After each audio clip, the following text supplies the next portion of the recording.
Classificação indicativa. Livre para todos os públicos.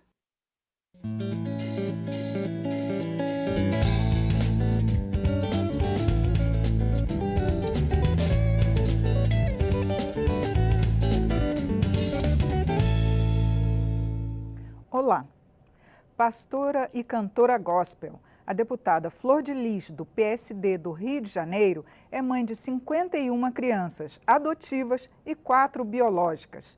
Com quase 200 mil votos, ela assume pela primeira vez um cargo eletivo com a promessa de atuar em favor das comunidades fluminenses e iniciativas que combatam a dependência química. É com ela que eu converso nesta edição do Palavra Aberta. E o programa tem produção da TV e da Rádio Câmara. Bem-vinda, deputada Flor de Lis. É uma honra para mim, né, estar aqui. Deputada, eu queria primeiro que a senhora falasse um pouco da sua trajetória até chegar aqui, a deputada, porque, afinal de contas, a sua vida já gerou até um filme, não é isso? É isso. Eu sou oriunda de uma favela do Rio de Janeiro, né, conhecida até hoje como Faixa de Gaza, Jacarezinho, e criada ali nas vielas da favela, a gente é criada vendo as coisas ruins do tráfico acontecendo, crianças morrendo, adolescentes. E eu resolvi fazer alguma coisa. Quando me tornei adulta, eu resolvi entrar no meio dos meninos para dizer para eles que existia uma saída para a realização dos sonhos sem precisar ir para o tráfico de drogas. E aí eu consegui convencer alguns meninos que vieram para minha casa. Eu recebi 5 adolescentes que decidiram mudar de vida.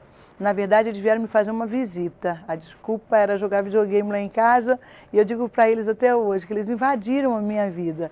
Eles entraram e não saíram mais.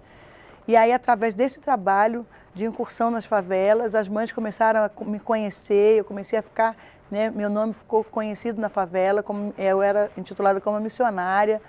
E aí eu comecei a ser procurada pelas mães, me pedindo ajuda. Até que uma mãe veio me pedir ajuda porque a filha dela tinha fugido de casa por causa de drogas. E as crianças da favela, quando saem de casa, elas ficam perambulando ou na Central do Brasil ou no calçadão de Copacabana. E eu fui para a Central do Brasil procurar a menina com a foto dela na mão, só que lá eu me deparei com um monte de outras mulheres, com bebês no colo, crianças dormindo na rua. Isso me chocou, confesso que me chocou bastante. E lá eu encontrei uma mulher usuária de drogas, que tinha acabado de jogar a neném dela no lixo, com 15 dias de nascida. Foi a minha primeira bebê. Eu fui lá no terreno baldio, peguei a neném, levei-a comigo para casa, levei a mãe, mas a mãe não quis ficar, eu fiquei com a neném. E aí, dias depois, aconteceu uma matança de criança na Central do Brasil. E essa mulher sabia o meu endereço, então ela pegou todos os sobreviventes e levou para minha casa. Então eu recebi de uma única vez 37 crianças, 14 eram bebês. E eu tomei uma decisão naquela madrugada, iam dar 3 horas da manhã quando eles chegaram lá em casa, contando essa história, que um carro passou dando tiro no calçadão. É uma história difícil de acreditar. Eu fui naquela madrugada na Central do Brasil para ver se era realidade, e infelizmente era realidade. Lá eu encontrei um bebê de uma menina de 1 ano e 6 meses assassinada, outras crianças assassinadas, mas lá também encontrei uma sobrevivente, uma menina de 3 anos, com uma bala alojada no fígado. Meu marido pegou no colo, nós levamos para o Souza Aguiar e a minha filha sobreviveu. É um sobrevivente. E aí, quando eu cheguei em casa, que eu fui ver aquelas crianças, eu tomei uma decisão. Falei, vou ficar com todas elas. E nós ficamos com todas elas. Mas não é fácil na favela ficar com um monte de criança. Minha casa era pequenininha, bem apertada, eu não tinha nem quintal. E aí, eu fui procurar o Betinho, a Ação da Cidadania, o sociólogo Herbert de Souza. Sim. Betinho era famoso. E tinha a Ação da Cidadania, que ficava frequente na televisão. E eu fui lá pedir ajuda. E o próprio Betinho me recebeu. Eu contei o que estava acontecendo para ele e prontamente ele decidiu me ajudar. E durante 3 meses o Betinho não deixou faltar comida lá em casa. Ele mandava comida lá para casa, só que o Betinho estava doente já, né, portador do vírus do HIV, bem fraco, já debilitado. Quando ele viu que estava bem ruim de saúde, ele acionou a TV Globo para fazer uma reportagem, para pedir ajuda para mim. Sim. E aí o juizado ficou sabendo que na favela tinha um casal de malucos com um monte de crianças.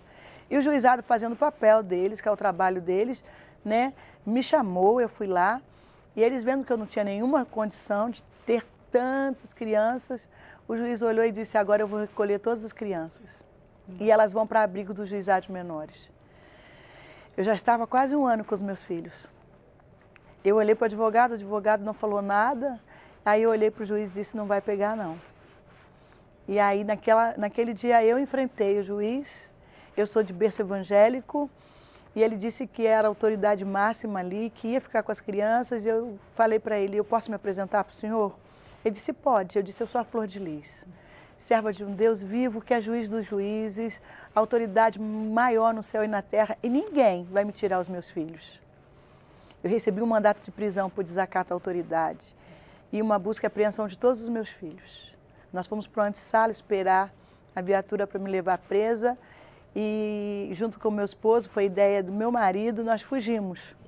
Passamos na favela, juntamos todos os filhos, um jornalista que estava lá no juizado, não aceitando também essa ordem, ele me emprestou a casa, o apartamento dele no IAPI de Irajá. Nós fugimos com todos os filhos para lá. Quando a justiça chegou na minha casa, na favela, eu já tinha fugido. Já estava lá em Irajá, com todos os meus filhos. Foram meses de fuga. E como é que conseguiu na justiça? Foi difícil. Eu fiquei 4 meses nessa casa, o juizado me achou, porque é difícil esconder com tantos filhos. Houve momentos que eu tive que dormir na rua. Não é fácil dormir na rua. Confesso que é muito difícil. Mas eu estava determinada a não abrir mão dos meus filhos. Eu já tinha gerado eles no meu coração. E eu estava decidida. Então, eu dormi na rua com todos os meus filhos. Alguém me emprestou uma casa numa favela chamada Parada de Lucas e eu fui para essa casa. Fiquei lá 4 meses. Aí, me acharam de novo. Eu saí em manchete em todos os jornais. Procura-se Flor de Lis, sequestradora de criança. Eu estava sendo procurada como sequestradora. Nesse período de fuga, quem me ajudou foi uma dupla de irmãos, chamado Carlos Werneck e Pedro Werneck, que tinham me assistido pela TV, né? E aí eles me ajudavam anonimamente. Eles depositavam dinheiro na conta para que eu fizesse compras. E ali foi o que me salvou nesse período de fuga. E quando passou esse período de fugas, eu me apresentei. Meu esposo ligou para a imprensa, porque eu estava sendo manchete, e aí eu me apresentei ao juizado. E quando cheguei lá, né, o juiz tinha sido trocado, estava hoje desembargador Ciro Darlan, e ele me deu um prazo, um período para que eu conseguisse uma casa fora da favela, com 3 quartos, com 3 banheiros, com 6 quartos, e foi falando. Cheguei do lado de fora e disse, agora, meu Deus, porque eu concordei com o juiz. Falei, nesse prazo eu vou estar com tudo certinho. Mas eu não tinha o que fazer, eu não estava trabalhando, meu marido tinha abandonado o emprego para fugir comigo, com as crianças, me apoiando em todos os momentos. Foram assim meses de muita dificuldade, mas foram meses que valeram a pena na minha vida. Com certeza. Agora, deputado, nosso tempo é pouco, né? Em 10 minutinhos é difícil contar toda essa trajetória, mas eu queria que a senhora falasse um pouquinho só dessas propostas na área de adoção, que a senhora quer trazer para o Congresso Nacional, já que a gente tem uma lei de adoção, mas que ainda não resolveu o problema das filas intermináveis, né? Que as pessoas ficam esperando anos e anos para adoção, e enquanto isso estão as crianças também nos abrigos que não conseguem ser adotadas. Isso é uma coisa que me machuca muito. Me deixa muito triste, me emociono ao falar da adoção, porque existem muitas crianças em abrigos. Abrigos não é lugar para a criança morar a vida inteira, é lugar de passagem. E eu vejo crianças sendo criadas, passam-se anos e anos e elas estão ali dentro do abrigo. E eu olho na mídia uma fila quilométrica, existe na fila muito mais pessoas para adotar do que crianças para serem adotadas. Eu acredito, sinceramente, que a burocracia tem que diminuir essa burocracia. O prazo, o período é muito longo. Tem casais que já estão há 4 anos, há 5 anos nessa fila, 3 anos. É um desgaste emocional. Eu conheço casais que já desistiram da adoção por causa da espera. Então, eu acho que tem que haver uma outra solução, tem que passar pelos técnicos. A senhora já vai trazer alguma proposta nessa área? Tem que passar pela avaliação técnica, tem que passar. Mas eu acho que a maior avaliação técnica tem que existir depois da adoção. Um período depois da adoção, uma equipe que fiscalize, que acompanhe essa criança. Não precisa ser um em longo prazo, mas que acompanhe durante 6 meses, porque a pessoa pode se mascarar 1 mês, 2 meses, mas ninguém se mascara tanto tempo. Então, durante 6 meses, vai lá, vai fiscalizar, vai ver se a criança está sendo assistida. Ou seja, reduzir o prazo para a pessoa adotar, mas também aumentar um prazo de fiscalização dessa criança que foi adotada. Não abandonar de vez essa criança. Eu acho que isso vai adiantar esse processo. Muitas crianças vão diminuir o período dentro de abrigo, porque elas vão crescendo dentro do abrigo e quanto mais idade, menos chance. Também venho com o projeto da adoção tardia.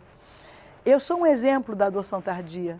Tem muita gente que tem medo de adotar uma criança de 7 anos, de 8, de 9. Eu adotei adolescentes. Meus filhos hoje são adultos e são os melhores filhos que eu poderia ter na minha vida. Meus filhos são meu braço direito, são meus amigos, se dão, sabe, são amigos uns dos outros. Os meus filhos mais velhos são uma referência para que eu fale da adoção tardia. Valeu a pena ter adotado os meus filhos com 13 e com 14 anos. Muita gente dizia que eu ia me arrepender de ter adotado meus meninos com 14 anos. E eu confesso que, olha, foi além da minha expectativa, foi além do que eu esperava ou imaginava, então é possível essa adoção tardia. Tá certo, deputada, muito obrigada pela sua participação aqui, por contar a sua história aqui no programa, e a gente vai ter outras oportunidades para falar também sobre esse tema. Tá bom, eu que agradeço por me dar essa chance de falar por algo que eu acredito demais. Eu conversei sobre as expectativas do primeiro mandato com a deputada Flor de Lis, que é do PSD do Rio de Janeiro. Assista esta e outras edições em nosso site, câmara.leg.br/palavra aberta. Eu sou Regina Assunção e agradeço a sua audiência. Até a próxima.